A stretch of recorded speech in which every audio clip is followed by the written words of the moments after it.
Welcome to Why Don't We Dress for Dinner Anymore? With the queen of edge, sass, and class, Teddy Crockman. And my partner in crime, Melissa Pierce, documentarian and junior edgy style fashionista. Today, our guest is Ray Jeremiah, Chicago fashion stylist extraordinaire. I had met Ray at a fashion show about a year ago, and Ray, you were wearing a fabulous silver suit with a silver hat that got photographed literally by everyone. Yes. I mean, you were like in every publication, I remember. Yeah. And I said, I have to know this man. I have to know how his brain is working. So we're going to meet with Ray today, and we're going to find out what Ray's aesthetic is and other interesting facts about Ray Jeremiah and his career as a fashion stylist. So welcome, Ray. Thank you for having me. Thank you. The first question I'd like to ask you is because I've done some research on you, and I found out that you have an undergraduate degree in finance and computers, and you have a master's degree in marketing. And you've been working in the financial arena for about the last 8-9 years, I believe. Yes. And you also work as a fashion stylist. Yes. So again, another guest who has really no formal training in fashion, yet has somehow eked out a career in the fashion world. So can you tell us, Ray, a little bit about how you go from billing, financial analyst, to fashion stylist extraordinaire? How does that background intertwine, if at all, or transition into your fashion career? Well, first let me say thank you for having me. When you reached out to me about the opportunity to come on here and speak about myself and my background, I was definitely humbled. I felt so seen and appreciated. You invited me to your home, and Melissa, you guys just welcomed me and just for me, really feel comfortable. So thank you both for both having me. And kudos to both of you teams starting this podcast to highlight creatives like myself, designers, stylists, just fashionistas who are just making their way and making their mark here in the Chicago scene. So thank you both. Oh, well, we're glad to have you. We're Thank glad to have you. Now, as far as my background, what I was telling you both before we started filming, it's been a journey. It's definitely been a journey. Yeah.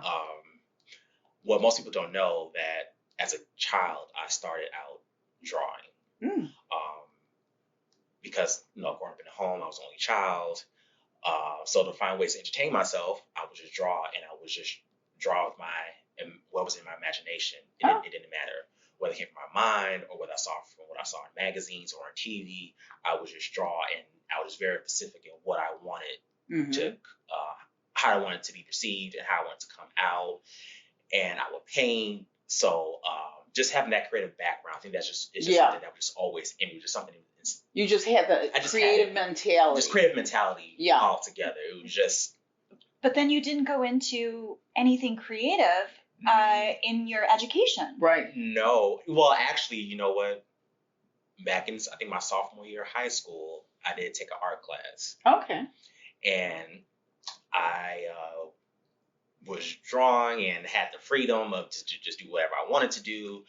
But, still had the class assignments that I had to draw. So one of my art pieces got a feature in the local art show. I helped paint a mural that's now still a feature in the school so many odd years later. And it's in part painting a mural that's inside the classroom. I think it's still there. I mean, I don't want to tell my age too much. But yeah, so I think it's just something that's just born in me. Now, sadly, I think after our art class, I kind of felt out of love with it, with drawing a little bit. Because I think it was something that it was repetitive every day. So I think eventually, because before then, I was drawing my own free time. Yeah. So I think because it came so repetitive, and it's like I don't know if it's the cancer in me or the water signs sometimes. We're never truly satisfied or we get bored so quickly. Yeah. So we kind of move on to the next thing. So, of course, I graduated from high school, went to college, went to DePaul University, my alma mater, Blue Demons. Go Blue Demons. Go Blue Demons. And, so I initially started out wanting to do a communication degree. But I don't know. I think it still wasn't triggering my interest. Again, that creative spirit, always looking for something new. Because, again, we're never satisfied or get bored with everything. And oddly enough, I think that's probably why I'm still single. Because I get bored too quick. I get bored too quick. You're too specific and bored. He's specific and too bored. So if you're not specific and you're not boring, check out Ray. Yeah. Maybe you just need someone a little magical like you. Probably so. Yeah. Probably so. But yeah. So eventually, I think, or my sophomore year, I think I ended up changing my majors and went to computers and digital media. So it actually concentrated in TV production. So that's the other thing that people don't really know. Of what kind of production? TV production. Television production. So you did go into a creative field, if you went into the production side of it. In the production side. So I have experience with writing TV scripts, the little planner as far as how the day will go. Yeah. So playing around with Final Cut and 3D animation. So I did that for 3+ years. Okay.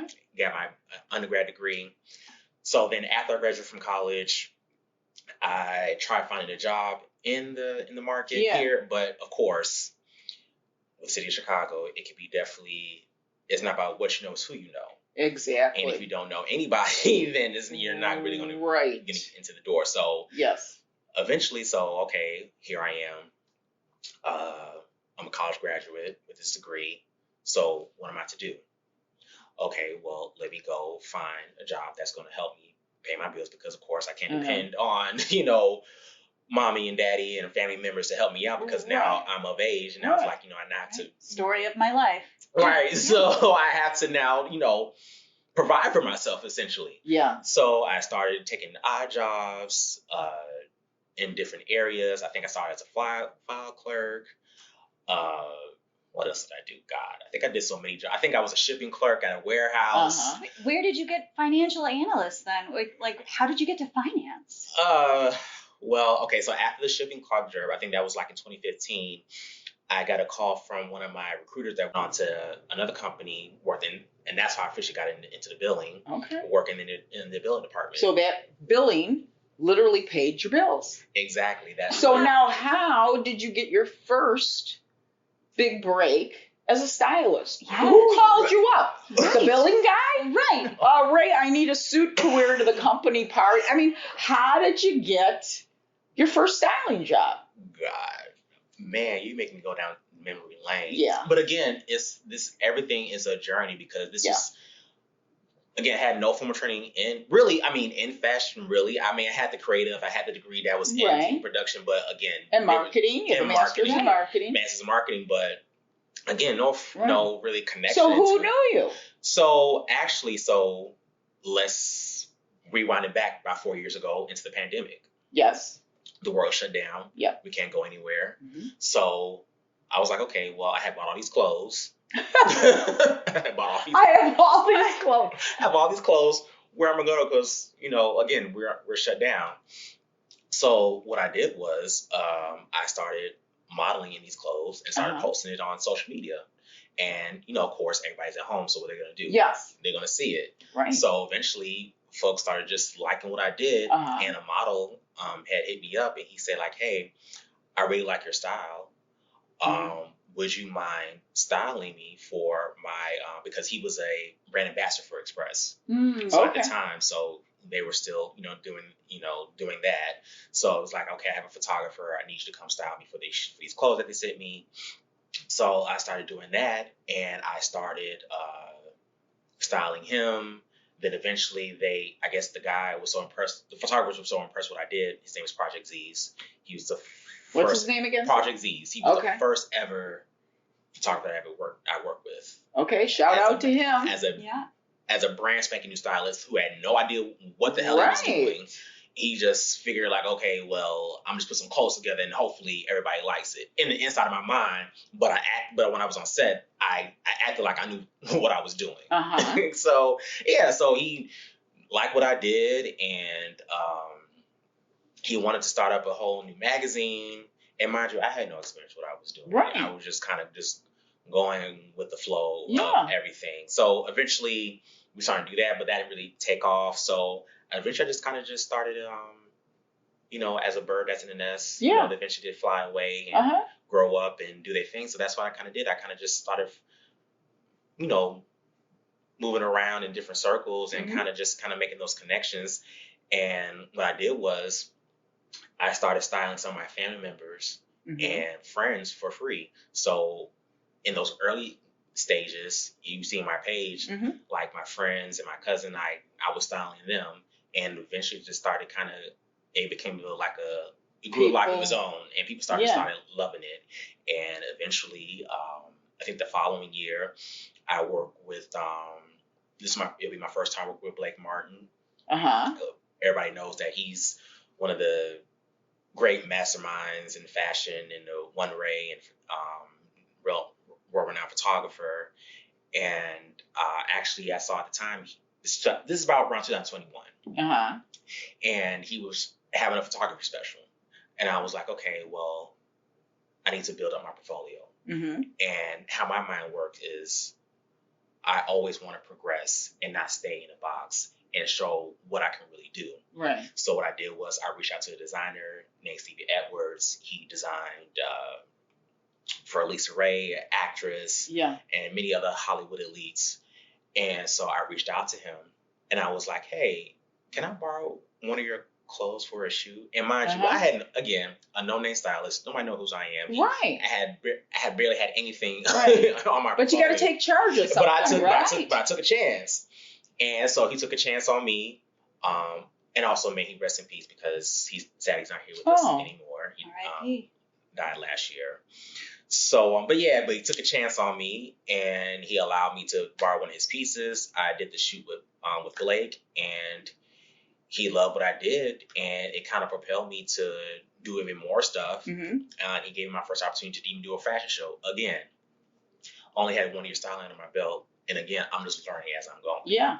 Right. So I just kept building and building until and kind of working your way up the ladder. Yeah. So you're 4 years in now, right? 4 years in now.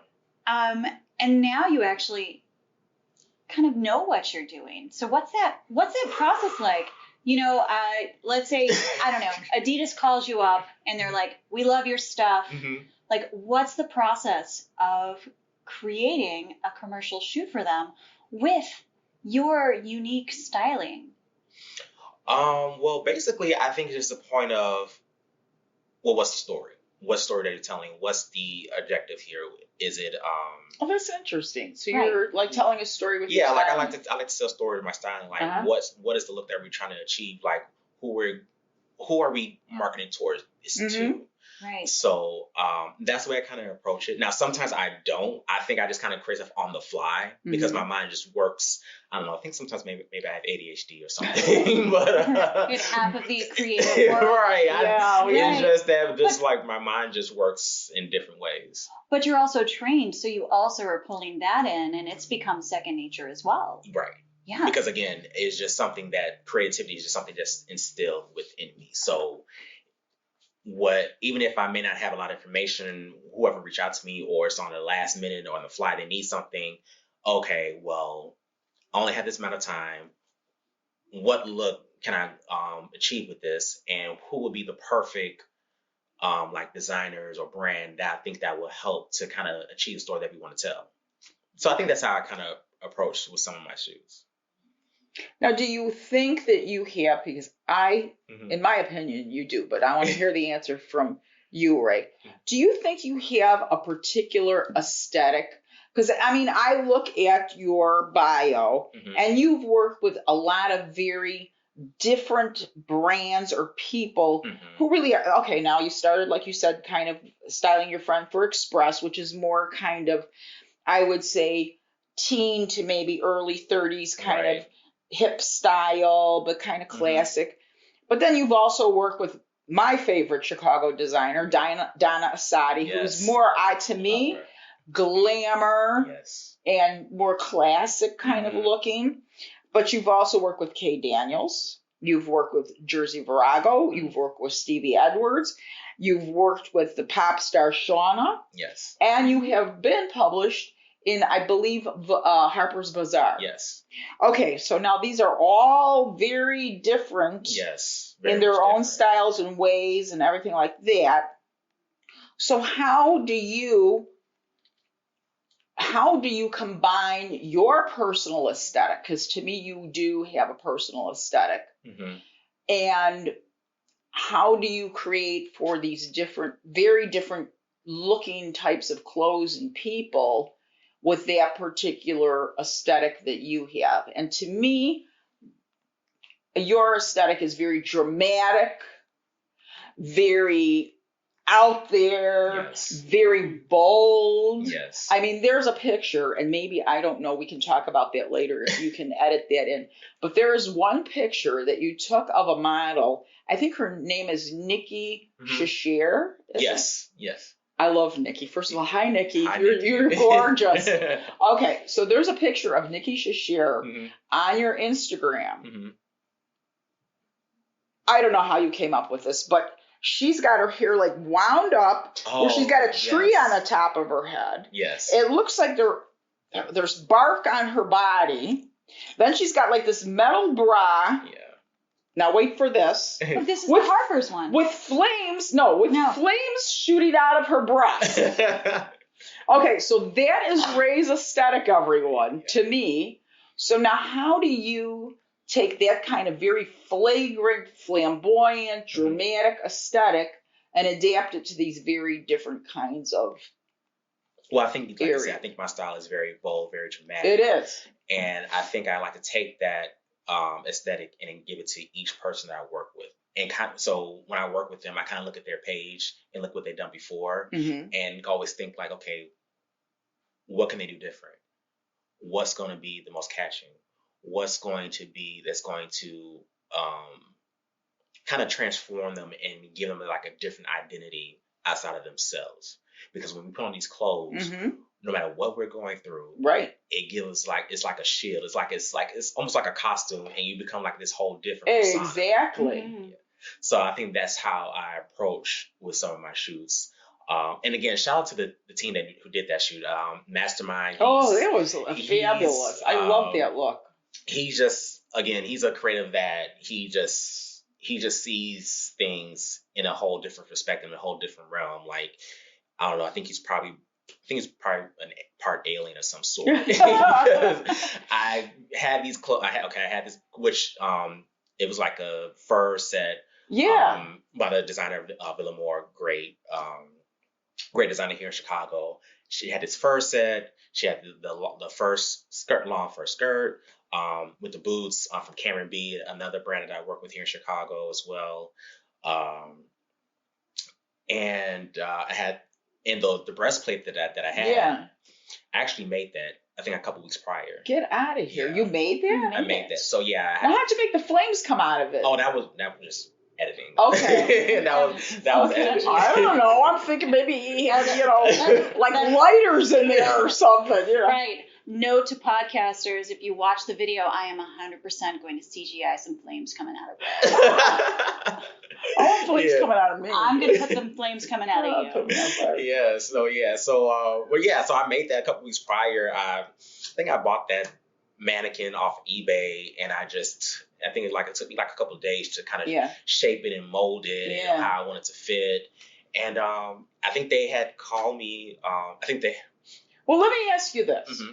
Okay, so since that was such a bold, dramatic styling, did they just kind of let you go with it? Or, and this can be just asked in general, when you style a shoot, and because your looks are so very dramatic, do you ever get any pushbacks by the designers or the photographers or anybody, and how do you deal with that?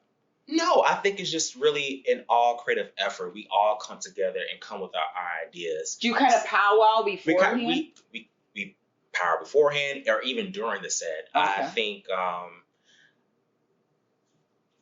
how can I put this?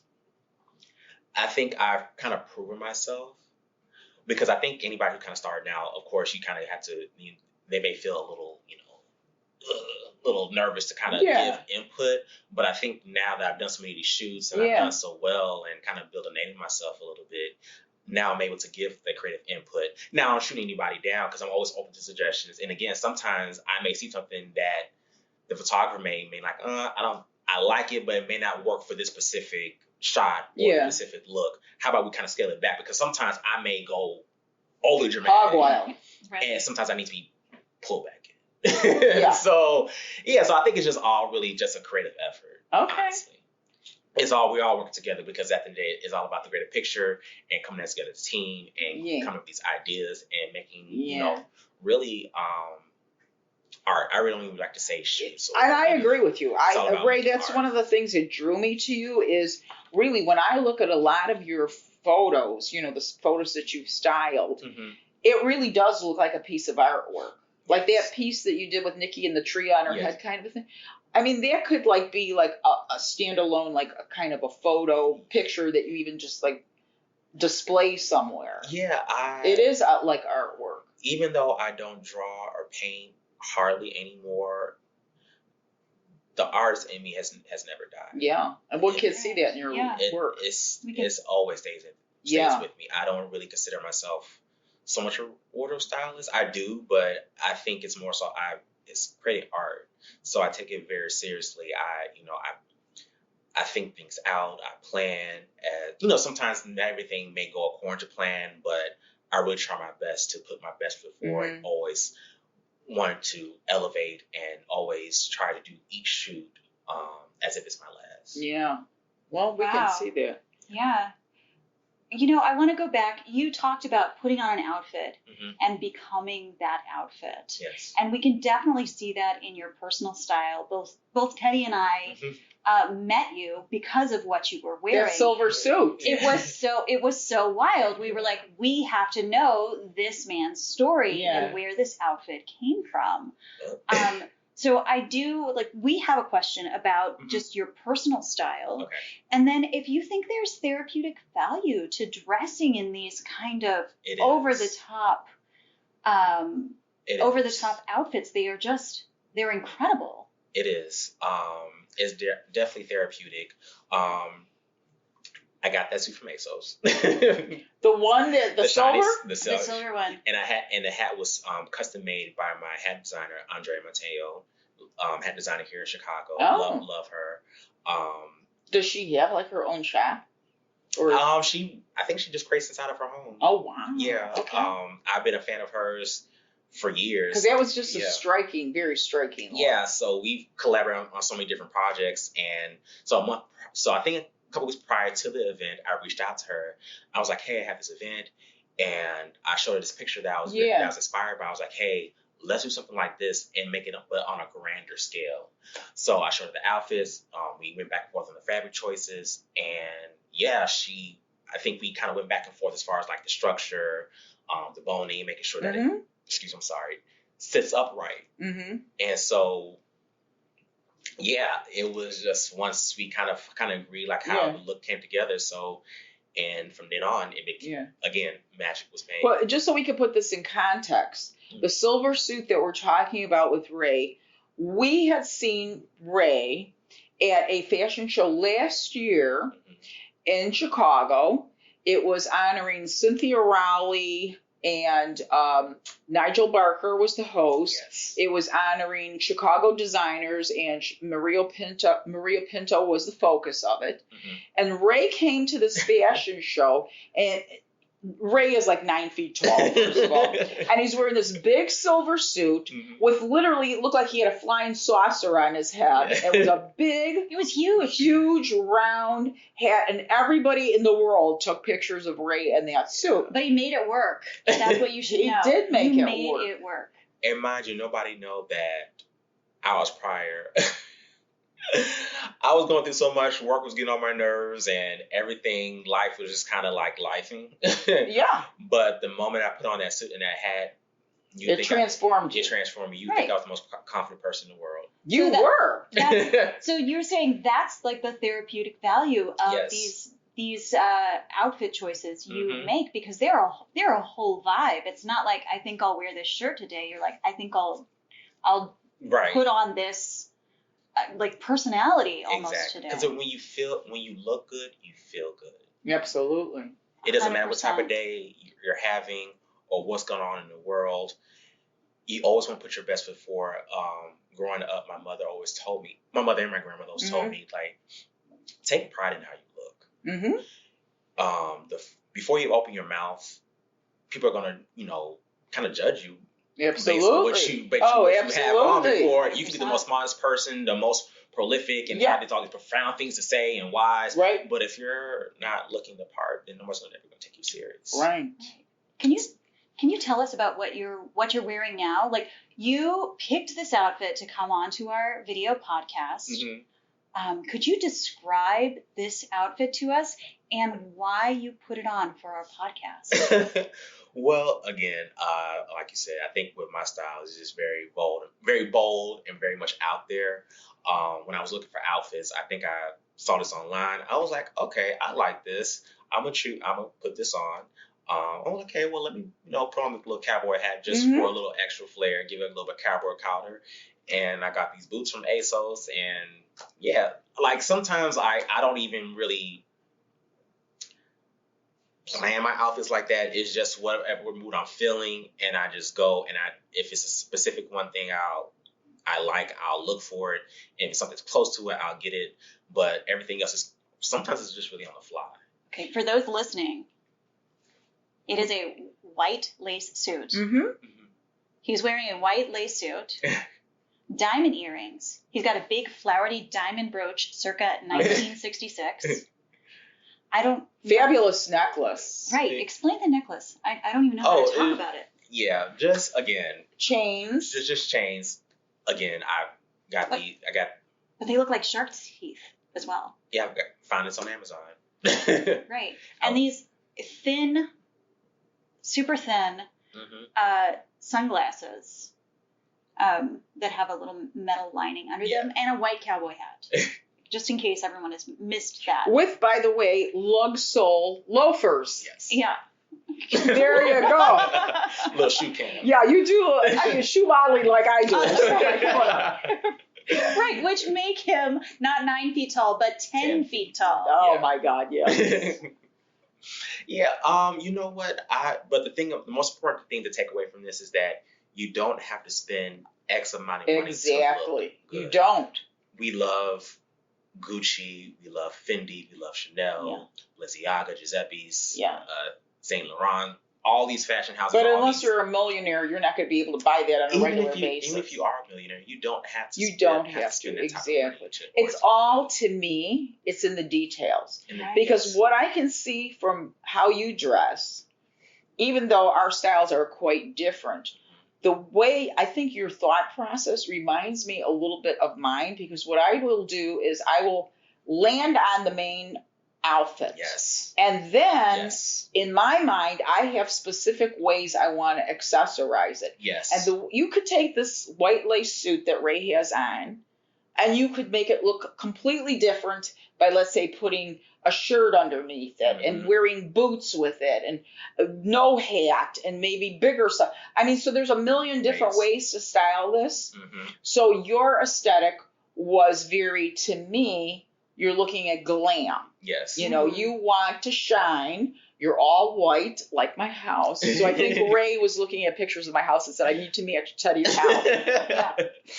But yeah, it seems to me that your main body outfit comes, and then you accessorize it to make it your own. Yeah. So it doesn't need to be a designer outfit. It doesn't need to be a specific label. It just needs to be something that you feel special and comfortable wearing. Exactly. And then you make it your own with all the accessories. And just make it your own. You can take a $10 shirt from Target, but you can pair it with one of your most expensive jeans.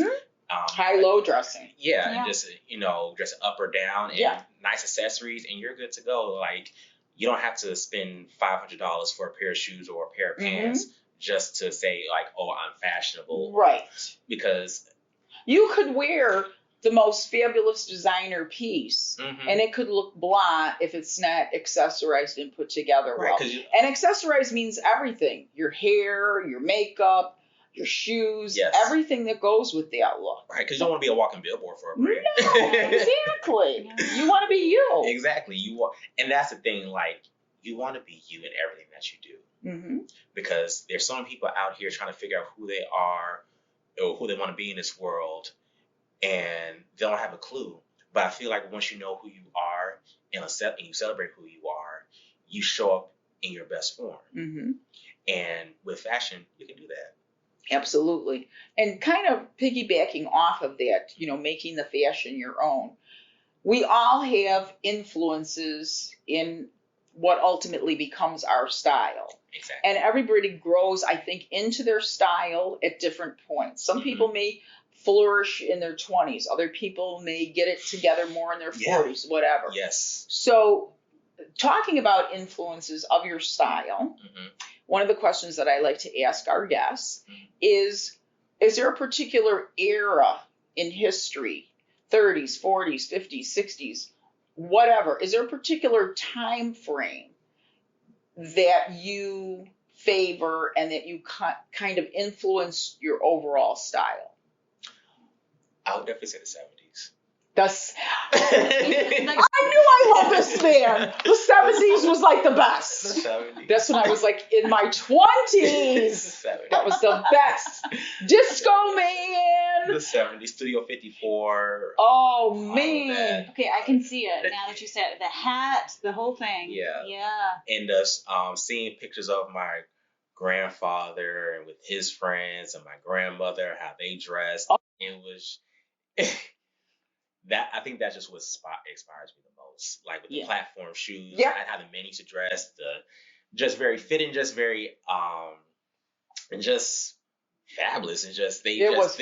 It wasn't any gender constrictions or anything like that. It was just you put it on and you felt the best, and I don't know. It was a vibe. It was a vibe, and it's a vibe that I think different designers have tried to kind of piggyback off of through the decades, but nobody's really hit that. And you know why? And I think this is the interesting part of why we like it, because this show really isn't about who are you wearing or what's the labels or what's the latest trend. It's more about the psychology of why we dress, how we do, why people select certain things, why people either do dress up or people tend to not dress. It's really the psychology of fashion. What goes into dressing up? Yes. And in the 70s, we were coming out of the 60s rebellions. There was all the, protests for civil rights, for women's rights, all that. So we had, starting going into the 60s, it was the hippie look, the free love, the dress however you want. You could wear minis all the way up to here. But then we also started seeing hemlines dropping and the midi came into play. We had the gaucho pants with the boots. We had the disco looking one shoulder. As you can see, I'm still pretending like I'm at Studio 54. But it was just, I think the influence of fashion, particularly in that area, but I think in most eras, is based on what's happening societally as well. Right. And so we were breaking out of the molds. It was the recognition, Stonewall happened, so it was all the different, protests and freedoms that we were looking for. And within that freedom came the freedom to dress. Right. In it's very reflecting the different times ways. that we're in. I think it goes back to kind of with the designers who make these clothes. It's like I think with Nina Simone, when she said, you can't call yourself an artist if you don't reflect the times that you're in. Exactly. And I think now, even with present time, with all the things we got going on, which is a lot. Like even when it goes back to the 60s and 70s, race relations, women's rights, abortions, gay rights, voting rights, right? All this stuff is now is coming back it's reflecting. So now there are some designers now who are reflecting those designs, even with local Chicago designers. I think there's a campaign with Ballman where he did a collaboration with the Lion King that's going to be coming out, I think, next year sometime, where you have all these different textures and patterns that's enriching culture, and it represents of everything that we've been through and everything that we're going, moving towards now. So I think that's just really important that, with our fashion, we tell our story in it. Mm-hmm. We tell our story and we show the progress that we made, or even some of the battles that we're still facing, in the hopes of overcoming that. So, and I think that's why the 70s was always my favorite, because again, like, just the fashion, it was just a vibe. It was a whole new era, people just were ready to be free and do what they wanted to do, and just, it's also the sophistication. Again, with my grandfather, my grandmother, like how they would dress, it just looked so cool to me. Fabulous. Just like bell bottoms. Right, They were like out to here. Yeah, I just saw recently. I just saw a picture of my grandfather. I was like, wow, like he's no longer here. He died when I was 3, but I was like, wow, if he was alive, I'd be like, Granddad, like, just like some pictures that I used to dress. Yes. And it's just like, you were just so fly. Maybe this is where I just get it from, like, because you was that dude. And there you go. Again, my grandmother, like, she was hot. She was hot. Like, I grew up and they called his grandmother hot. Did you hear that, Alex? She was a hot girl. You know, so I think that it influenced my aunt, influenced my mom, and that it just got passed down to me. So yeah, it's kind of almost like a genetic vibe that gets in there. It gets in the blood, and it must be in your blood that it comes out. I think it's just in the blood. I think it was just growing up seeing my mom and my aunt and my grandmother, seeing them how they get dressed and get fly, whether it's church, a business meeting, or going out or going to work. It was just, they were very meticulous in how they got ready, how they had to close out the night before, and just, it just got passed down to me. So, yes, it did. And it takes me like an hour to get ready.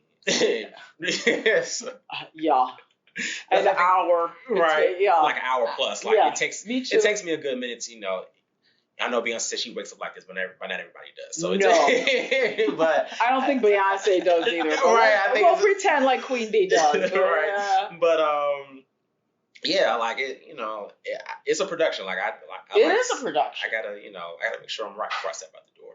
Now, depending on where I'm going to. Now, if it's a grocery store, I don't care how I look. Okay, so you don't care how you look. You'll just like slap on anything and just go. I'll just slap on anything. But if I'm going out, I'm stepping out, then I'm gonna step out. Okay. So about your every day, you're going into Target, you're going into the Jewel, whatever. How do you think most people look for what they look for in their apparel? Would you say it's comfort, style, personal expression, or do you think that most people just don't care? I mean, when you're talking about the general population now. I think it's style, and then it's how comfortable it makes them. Because I guess, if you're an everyday person that's probably going to the store, you're a stay-at-home mom, or you're going to the office, or just, soccer events, you want to be able to be comfortable, but still, a little fashionable. So I think in today's society, I think that's a lot of things I hear now. Do you think most people care about looking fashionable? Most people. I'm just talking about in general. I think most people do, but there's always a few, probably like that good percentage of people who probably just don't care. Yeah. They just you're gonna get whatever I give you. I think that's their mindset how they approach it. Why do you think that is? That they don't really they'll just throw whatever a t-shirt and a pair of jeans or whatever they just happen to have around, throw it on. And for the most part, that's how they look. Why? What do you think's behind the thought of that? Probably because they either don't care, or they're probably not a fashion person, or that wasn't something that was just really kind of. Because to me, I was kind of groomed into it, so it was always about looking. Even going to the airport. Yes. I remember growing up as a kid, like my grandmother did not play that. She was like, "No, you're gonna look presentable." Going to this airport. I don't care how long this flight is. You're gonna put on a nice pair of clothes, a nice pair of shirt, a nice pair of jeans, and you're gonna look presentable. So I think in today's society, I think now they're so much wrapped up in being comfortable. Yes. They just want, they're not really caring about, what's fashionable, what's hot, or, Right. who's looking at me. I think they just want to get from point A to point B. Or maybe they're hoping that someone doesn't look at them because That they're too. out running errands and they just need to get on with it. But again, I think you have to be careful because sometimes if you are in fit fashion, say if you're a model, if you may not, you can be running across somebody who's a model style, but if you're not even looking at the part, they're not even really approach you.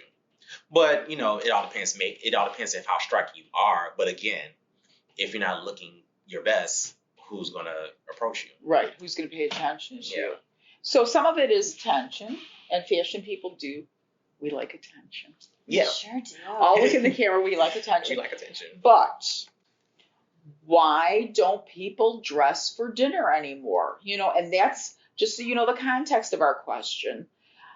Melissa and I had a conversation that brought us together, and it was about old movies and how in the old movies people would dress up for dinner. A woman could have on just a perfectly fine dress, and the husband would say in the movie or whatever, let's go out to dinner. Oh, I'm not dressed yet. Let me go get dressed. And she'd put on a better dress to go out. Mm-hmm. When you go to restaurants now, or you go out to dinner or to the theater now, or to the opera, which used to be a place where everybody got all glammed up. Yes. You see people dressing the same way as they would at an expensive restaurant that they would be to go to Applebee's or Denny's or whatever. Why do you think that we have started to kind of dress down, period, as a society? Why don't you think people dress for dinner anymore? Well, you know what? I think my response is going to be a little shady, and I'm probably going to be getting in trouble for saying this. That's okay. We like controversy. We like controversy. But We bring it. To me, it's not surprising because folks don't even get dressed to go to fashion shows anymore. Right? There's been a couple fashion shows that I've been to, and people don't dress up, and it's just like, wow, this is kind of sad because with fashion shows, you want to bring it. You want to bring it. You want to show your fashion. So to me, it's not surprising that they're not dressing up for dinner anymore because. Do you have kind of in your mind a reason? Is there some kind of reason that people are just not? It could be a multitude of things. Either maybe they don't care. Maybe they're not into fashion. Maybe they can't probably afford those. But now you're even things. saying you're noticing even in the fashion world, Mm-hmm. people who do love fashion and are going to a fashion show aren't really bringing it. So what do you think is behind that? I think it's probably just the idea of I just want to be comfortable. I don't want to get dressed up in the glitz and glam and just sit there for a few hours, sit in the outfit that I'm probably going to just wear once. Mm-hmm. So I'd rather, buy something that I can probably get wear out of, on immediate occasions. Mm-hmm. So I think it's probably just a mindset of that. Okay. So, yeah. So it's really more just people are wanting to be comfortable. Fashion isn't the statement-making kind of process that it was in maybe previous eras. Yeah. It's just a generational thing. It's just, I think as generation goes on and time goes on, people change, the norm change. Yeah. So I think everybody just has their idea of what they probably think of what fashion is and what they think is probably dinner attire or fashion show attire, more to speak. But do you see in the future that evolving or changing, or do you think we're pretty much now stuck in this quote unquote comfort zone?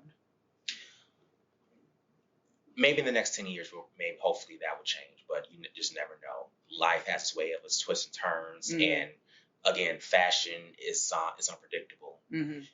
What may be hot now may not be hot in the next couple of years. Right. So I think it really all depends. But hopefully, maybe, we can start the trend of where people do start. Yes. Well, hopefully by watching our podcast with Melissa and Teddy and our special guest, Ray Jeremiah, that people will start paying a little bit more attention to their fashion. Because I agree with you, Ray. just like your grandmother. I'm from that same generation. And,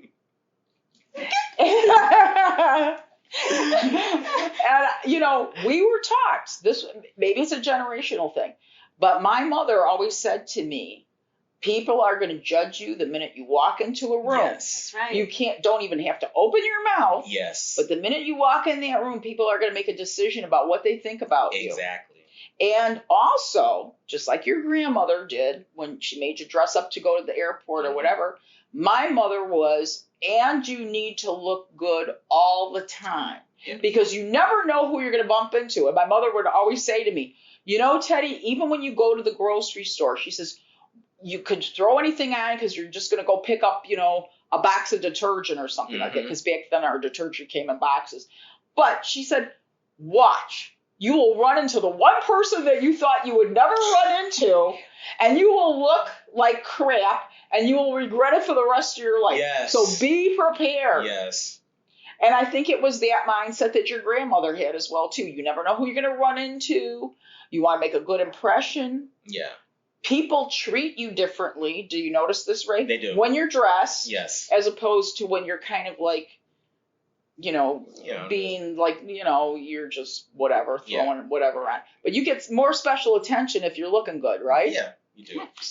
Do you think that's some of the psychology, though, of people dressing down is they don't want this special attention? Because we talked about this when you're like, oh, I'm an introvert when I'm at work, but when I'm going out, when I want to interact with people, but I don't have the energy, we talked about this before the show, I dress up. I think it's kind of like that thing, what they call pretty privilege, which I guess that could be another topic for another podcast. Yes. But yeah, I think if you have a certain aesthetic or a certain look or what you have on, you do get treated much differently. Absolutely. Absolutely. So as I think Melissa was alluding to, maybe one of the reasons that people dress down is because they don't want to be seen. They don't want to be bothered.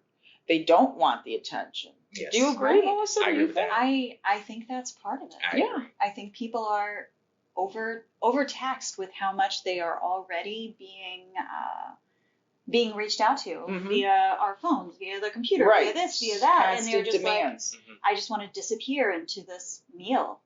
I guess you know, with celebrities, when they go out, they're so much in the forefront. Right. So when they do go out, they kind of dress down so they don't really be. Well, and draw attention for paparazzi if they tend to have paparazzi following them around. Right. But again, we have to remember we're not, you know, we're regular people. So again, we still, you know, try to, you know, look presentable, look our best, because again, when you look your best, you feel your best, and then you're able to show up in the world as you are. Well, we have to say, you look absolutely fabulous today, Ray.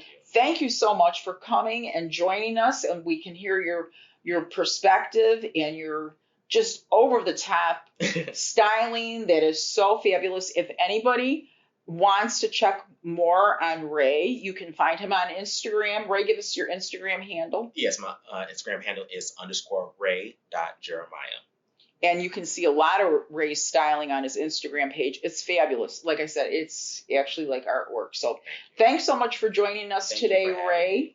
And stay fabulous. Thank you, too. And if you'd like us to dress up more, invite us to dinner. Yes, we would love to go to some restaurants and show everyone how you should show up for dinner. That part. Exit stage left.